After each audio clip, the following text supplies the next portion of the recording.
Welcome again to Life After Life. Have you ever read the books of Moses, particularly the laws that he wrote, and wondered, what is the basis for these statements? For example, why was a woman unclean during her menstruation cycle? Well, I have to confess that I've often wondered about this as well as many other statements that Moses made. Well, to help us understand a little more about some of these seemingly strange statements, I caught up with retired zoologist Professor Walter Veith from the University of the Western Cape. Thank you again for joining us, Professor. Pleasure. I have to tell you that I have often wondered as I've read through the books of Moses why some of these statements are made. And I have to confess that many times I've been asked that in evangelism. People have come to me and said, why this, why that? For example, the Bible says that we shouldn't eat any fat with the meat that we eat. What's the basis for that? Well, any scientist will tell you today that fat is a major problem. If you have all those triglycerides and all those high cholesterol foods, then any heart surgeon will tell you that that's detrimental for the heart. But fat is not only a problem in terms of cardiovascular disease, fat is also a problem in terms of cancer. There's a very high correlation between cancer and fat consumption by nation. So breast cancer is highly correlated with fat consumption. Then the various cancers such as pancreatic cancer, colon cancer are also associated with fat consumption. That's because when fat, particularly when it's heated, you know, many people like a barbecue and they put the meat on the fire and then it gets this brown, tangy taste. Well, that's when the carcinogens are actually produced, many of them. Benzopyrenes are produced that way. Heterocyclic amines, these are compounds, chemicals, which actually induce cancer. So fat is a problem for the cardiovascular system, and fat is a problem for carcinogenesis. So when the Jews ate meat, they would have made sure all the fat was removed? Well, if he was Orthodox, he would cut all the fat off, yes, and he would also drain it of all the blood. In fact, they used to wash it in a light salt water to remove all the blood, so it was a white, tasteless mass. Because if you remove the blood, then the taste is gone. So whatever taste you have in the end is what you add with your spices and your herbs. Well, you raised the matter of blood.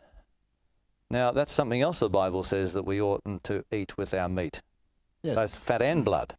Why the blood?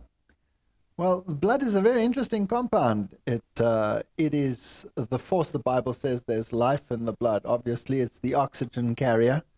It's the one that gives the necessary oxygen to the cells. But it's not only an oxygen carrier, it's also a nutrient carrier. So there are many nutrients in blood, and I mean many nations eat a lot of blood. The Germans have their famous Blutwurst, which is blood sausage.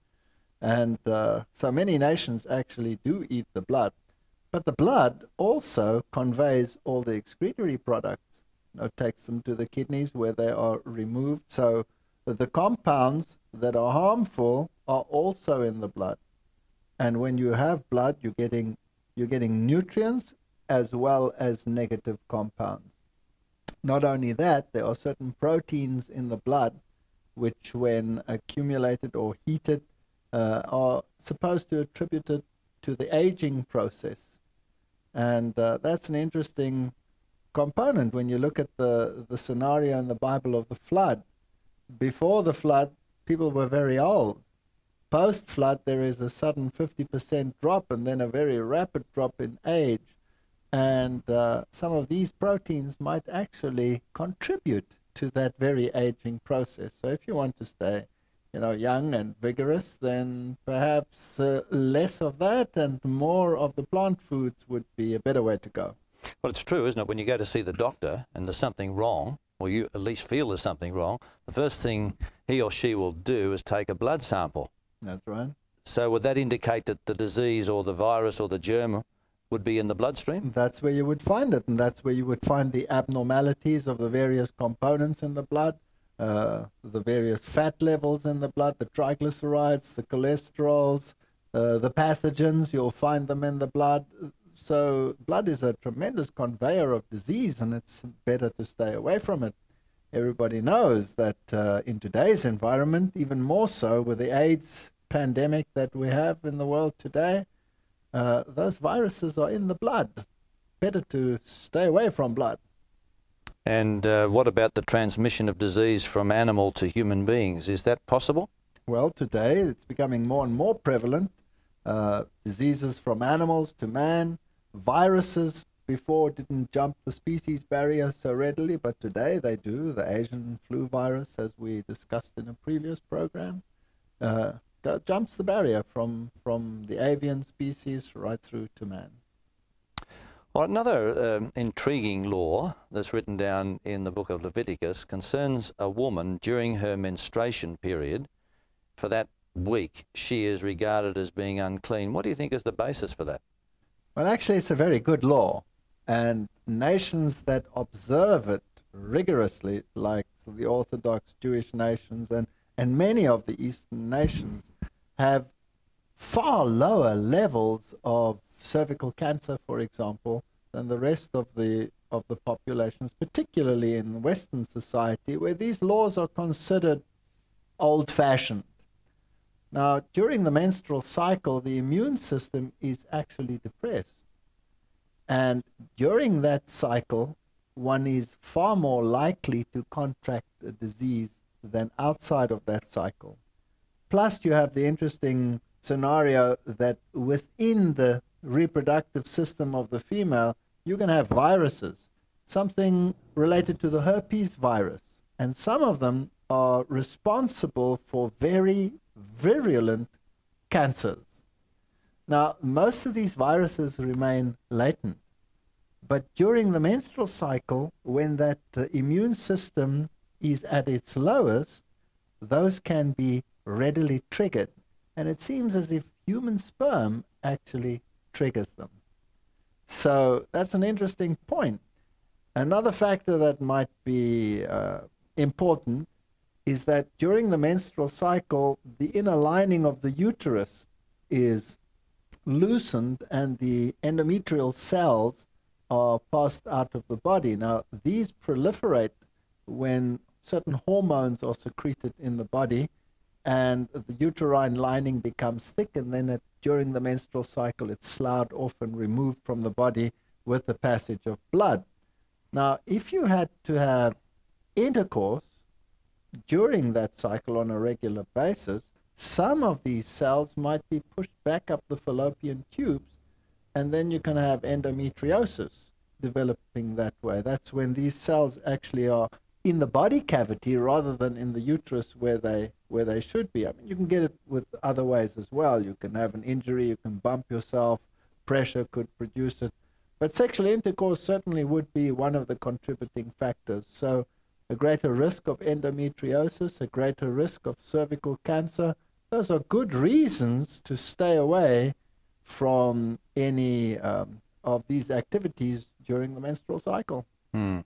Yes, the characteristic of the books of Moses is that God doesn't always explain the reason for these things. No. He sort of just states it. And I guess that's why perhaps in our modern world today we think that we're beyond and above those laws. Well, one simple example, the simple laws of washing when one has been in contact with something unclean or a dead body or any one of those. Now, to the modern medical world, I mean, that's logical. If you've been in contact with a dead body or somebody that's had a disease, go and wash. But that wasn't always the case. I mean, right throughout the Middle Ages, what was the major cause of death was infection from one diseased person to another because of contact. The doctors didn't wash. It's only when those laws of cleanliness, which are obvious in the Bible, were reintroduced into modern thinking that they actually started washing. And this is the science that is relatively new. Modern medicine, I mean, even in the 1800s, they never washed, and they they succumb to these infectious diseases on a regular basis. Today we know what the vectors are and what the problems are, and we can sterilize hospitals, but today, even with those procedures, it's getting worse and worse because of the antibiotic resistance, and you have certain streptococci in hospital epidemics that have become totally resistant, and you have to get rid of them in extreme ways. But just washing, it's such a simple thing in the Bible, and yet it was only discovered in the last 100 years ago, or even less than that. That's an amazing thing. I mean, we take it for granted today, don't we? Absolutely. But we've got to recognize that it wasn't always like that. No. So God knew there were pathogens associated with whatever the problem was.